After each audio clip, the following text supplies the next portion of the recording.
731 부대, 흔히 마루타로 더 많이 알려진 일본 제국주의 시대의 만행은 시간이 꽤 흐른 지금까지도 많은 사람을 분노하게 하고 있습니다. 그때 일본군의 만행을 다룬 여러 창작물이 있지만 그 어떤 창작물도 광기에 휩싸였던 그 시기를 정확히 묘사해주지 못하고 있습니다. 그들의 만행이 단순히 731 부대에 그치지 않았다는 것이 더 큰 불행이자 재앙이라 볼 수 있습니다. 이들은 본토에서도 끔찍한 전쟁 범죄를 저질렀는데 그중 하나가 규슈 제국대학의 생체해부 실험이었습니다. 폭격기를 몰던 미군 12명 중 8명에게 사형 선고를 내린 사건이었죠. 단순히 사형에 처했던 것이라면 아직까지 회자될 이야기는 아닐 수도 있습니다. 하지만 그들은 정당한 재판 없이 미군들을 사형수로 만들었고 사형 집행이 아닌 생체 실험이라는 끔찍한 고문에 가까운 행동으로 최소한의 인이마저 져버렸습니다. 8명의 미군에게 일제는 폐, 심장, 간 등을 제거하는 실험을 했고 대체 혈액, 실험용 바닷물이 주입되기도 했습니다. 당연히 이 실험에 끌려간 미군들 중 살아남은 사람은 없었습니다. 놀랍지만 끔찍하기 이를 데 없는 이 사건을 모티브로 만들어진 소설이 있습니다. 침묵, 깊은 강 등 종교적 색채가 강한 소설로 우리에게 더 친숙한 엔도 슈사코의 소설 바다와 독약이 말이죠.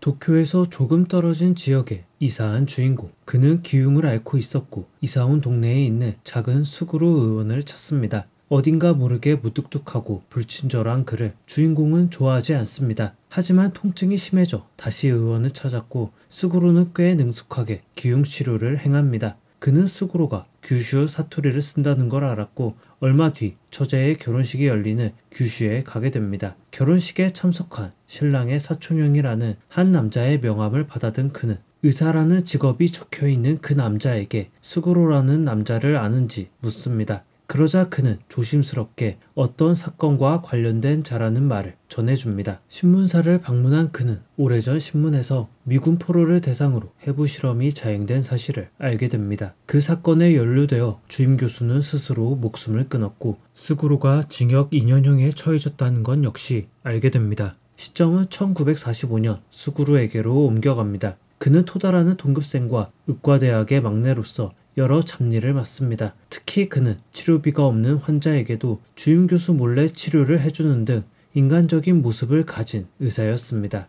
한편 병원은 하시모토 교수와 곤도 교수의 알력 다툼이 한창입니다. 차기 의학부장직을 두고 권력전이 벌어진 것인데 스구로의 주임 교수인 하시모토 교수가 정치력에서 조금 밀리고 있는 상황이었습니다. 이때 오우스기 의학부장의 친척인 타베 부인의 수술이 정해집니다. 그녀의 수술을 성공적으로 마치게 된다면 차기 의학부장 선출을 앞두고 커다란 반향을 만들어낼 것이 분명했죠. 다행히 타베 부인은 나이가 많지 않았고 몸 상태도 양호했기에 수술은 스구루 같은 뜨내기가 한다 해도 성공할 가능성이 높았습니다. 마침내 운명의 날이 밝습니다. 순조롭게 진행되는 듯 했던 수술. 그런데 타베 부인이 신음하기 시작합니다. 갑작스레 혈압이 떨어지기 시작한 타베 부인은 테이블 데스를 당하게 되죠. 정신이 나간 하시모토 교수를 대신해 아사히 조교가 뒤처리를 지휘합니다. 환자를 붕대로 감싸고 환자 가족에게는 수술 경과에 대해 함구하라고 한 것이죠. 아사히 조교는 태연하게 가족들 앞에서 수술은 무사히 끝났으나 하루 정도 고비가 될 것이니 면회를 금지한다고 이야기합니다. 수술이 잘못되어 테이블에서 죽게 되면 교수의 책임이지만 회복 단계에서 죽게 되면 책임을 면피할 수 있었기 때문이죠. 얼마 뒤 시바타 조교수와 아사히 조교가 스구루와 토다를 호출합니다. 용건은 미군 포로의 생체 실험. 하시모토 교수가 실각을 하며 부장 경쟁에서 밀리게 될 위험에 처했으니 과감한 실험을 통해 점수를 되찾는다는 계획이었습니다. 스구루는 제대로 거절하지 못한 채 이 실험에 참여하게 된 것이죠. 시간은 흘러 실험하기로 한 날짜가 찾아옵니다. 미군 포로는 건강검진이라고 들었기에 의심 없이 수술대에 눕습니다. 마취제를 넣으라는 명령에 스구루는 할 수 없다고 하며 수술실에서 내보내 달라고 애원합니다. 그러자 토다가 마취제를 주입하기 시작하죠. 마취제가 들어가자 포로는 저항해보지만 밴드로 다리와 팔을 묶습니다. 스구루는 완전한 패닉에 빠져 벽에 등을 붙이고 간신히 기도하는 마음으로 버팁니다. 그 사이 하시모토 교수는 포로의 폐를 절제하는 수술 아닌 수술을 진행합니다. 1시간이 조금 넘는 실험 끝에 포로는 숨이 멎었고 전리품이라도 되는 마냥 간을 적출해 군의관에게 선물로 주기까지 합니다. 그날 저녁 옥상에서 바다를 바라보며 담배를 피우고 있던 스구로를 토다가 발견합니다. 자신들이 어떻게 될지 몰라 두렵다는 스구로에게 토다는 변한 것은 없다며 별일 아닌 양 둘러댑니다. 계속 자책하는 스구로를 보며 토다는 나나 니는 이런 시대에 이런 의학부에 있어서 포로를 해부한 것뿐이다. 우리를 벌주는 사람이 있다면 그때는 또 어떻게 될지 모르지 라고 이야기합니다. 하지만 이 이야기를 내뱉고서 토다는 묘한 피로감에 휩싸입니다. 스구로 역시 죄책감에 젖어 어떤 위로도 받지 못한 채 허우적거리듯 입을 몇 번 번긋거릴 뿐이었습니다. 작품은 충격적인 주제와 전개로 이루어져 있습니다. 더 충격적인 건 픽션의 요소가 가미되긴 했으나 대체로 실제로 벌어진 사건을 토대로 쓰인 작품이라는 점이었죠. 작중 주인공이 기흉치료로 우연히 알게 된 스구로라는 의사, 처제의 결혼식 때 방문한 규슈에서 듣게 된 충격적인 이야기, 그리고 스구로의 시점에서 벌어지는 흉악한 사건들. 이야기는 맨정신으로 감당하기 어려운 부분이 굉장히 많았습니다. 특히나 포로 해부 사건을 두고 등장인물들이 첨예하게 대립하는데 갈등 속에서 우리는 다양한 인간 군상을 보게 됩니다. 먼저 하시모토 교수를 위시로 한 당당한 제국주의 시대의 부역자들의 시선입니다. 이들은 전쟁의 광기 속에 완전히 젖어 무엇이 정의이고 무엇이 바른 행동인지 완전히 잊어버립니다. 그저 태평양 전쟁에서 일본이 승리할 수 있다면 무슨 일이라도 하겠다는 마음으로 모든 사건을 받아들입니다. 그들에게는 일말의 죄의식도 없어 보입니다. 환자의 목숨보다 병원 내의 정치 싸움이 더 중요했고 포로의 죄를 판단하는 것보다 군의관에게 잘 보이는 것이 더 중요했으니 말이죠. 이들에게 다른 인간의 목숨이란 그들이 쟁취하고자 하는 고고한 목표에 다가가는 하나의 수단에 불과합니다. 대를 위해 소를 희생할 수 있다는 전체주의의 거대한 흐름 앞에 이들 역시 동화된 모습을 보입니다. 그래서 이들은 아무런 거리낌 없이 인면수심의 범죄를 행할 수 있었죠. 반면 죄의식을 갖는 사람도 있습니다. 대표적으로 스구로가 있겠습니다. 그는 돈이 없는 환자를 교수 몰래 돌봅니다. 옆에서 친구 토다가 비아냥거리기도 하지만 그는 진심으로 환자를 위하던 의사였습니다. 몰래 포도당 덩어리를 가져다 주는가 하면 의료 실험에 투입될 아주머니를 지키기 위해 시간을 지연하는 등 다양한 방법으로 자신의 정의를 관철하려 합니다. 하지만 그의 투쟁은 무의미했습니다. 거대한 조직의 파도 속에 있으면서 혼자 꼿꼿이 서 있는 건 불가능했으니 말이죠. 결국 그는 무료 환자였던 아주머니를 지키지 못했고 생체 실험에 참여하게 됩니다. 비록 적극적으로 행위에 가담하지는 않았으나 그 현장에 있었던 것만으로도 그는 죄인으로서 남은 삶을 살아야만 했습니다. 분명 그에게 다른 범죄자와 같은 잣대를 들이대는 건 가혹한 일입니다. 하지만 수술실에 들어가지 않았던 사람들이 스구로의 행동을, 그의 진심을 정확하게 파악하는 것은 불가능에 가깝습니다. 결과적으로 그는 하시모토 교수의 수족으로서 일련의 실험이 벌어지는데 일조한 것은 사실이고 수술실에 들어간 것도 사실이니 말이죠. 같은 사건을 두고 다르게 행동했지만 결국은 비슷한 상황에 놓이게 된 등장인물을 통해 전쟁의 광기가 올바르게 살고 싶던 사람까지 삼켜내는 과정을 아주 낱낱이 묘사하고 있습니다.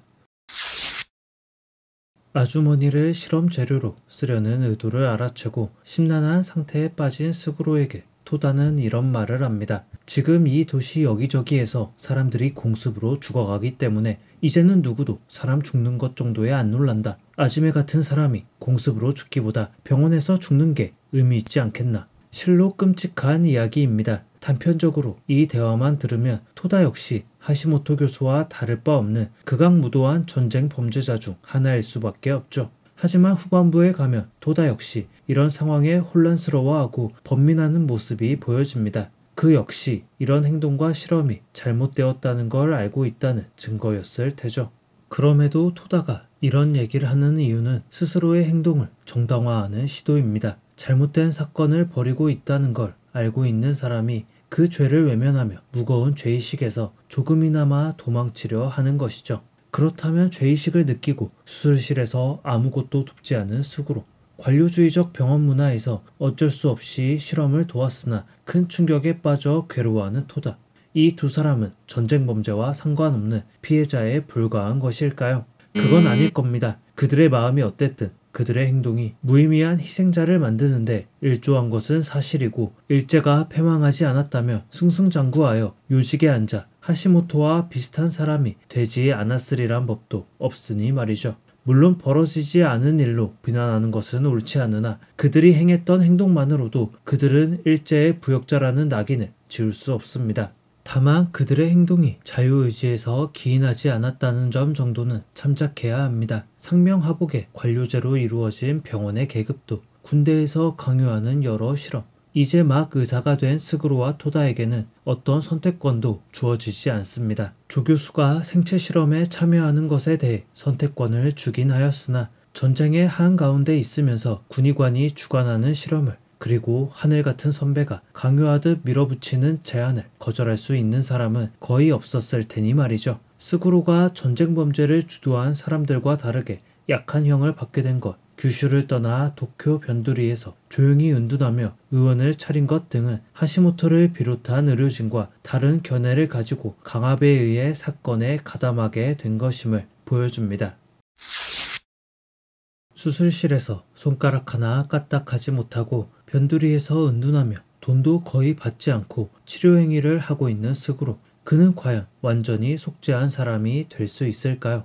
아쉽지만 그것은 불가능한 일입니다. 미군 포로가 실험을 당하며 목숨을 잃은 것은 실제로 벌어진 사건이니 말이죠. 하지만 잘못을 저지르고도 떳떳하게 살아가는 사람보다는 분명 나은 사람입니다. 속죄를 하기 위해서 가장 먼저 선행되어야 할 것은 잘못된 행동에 대한 정확한 파악과 진심 어린 반성입니다. 적어도 스그루는 이 두 가지 스텝을 확실히 밟은 상태로 죄의식을 품고 살아갑니다. 그의 속죄가 오판했던 과거를 바꿔놓을 수도 없고 죽은 사람을 살아 돌아오게 할 수 있는 건 더더욱 아닙니다. 그럼에도 제대로 된 과오를 인정하는 것이 중요한 것은 그런 잘못마저 인정하지 않는 일본 제국주의 시대에 수많은 범죄자들이 있기 때문입니다. 마루타로 잘 알려진 731 부대의 이시이 시로의 경우가 가장 대표적인데 일제가 패망하자 수많은 방법으로 전범 재판에서 벗어나려 했으며 비윤리적으로 행해진 수많은 생체 실험 데이터를 제공하는 대가로